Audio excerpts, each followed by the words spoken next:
Hello once again, and today we're going to be taking a look at the JackCube design remote control organizer. Right, explains for itself, a remote control organizer. So first things first, let's do an unboxing video.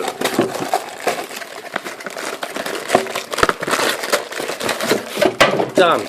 That's the unboxing done. Right, let's get it out of the packaging. And here it is. So, 3 levels. I mean, is it really worth $11.99? I think you can make something. If you've got plenty of wood laying about, you can make something easy.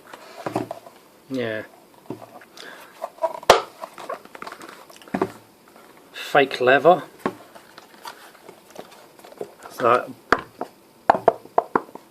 cardboard, bits of plastic. Well, that's actually, I think that's just plywood actually. Yeah. Most important thing, how does it fit with the remote controls? The small ones at the front. There you go.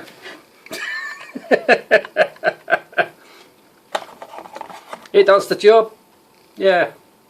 Don't know if it's worth the money, but at least it's keeping my remote controls quite nicely in a position instead of being all left around. Yeah. It's alright, I guess. That's it really. Review done. Anyway, I'm going to end this now. Thank you so much for watching. Till next time, and goodbye.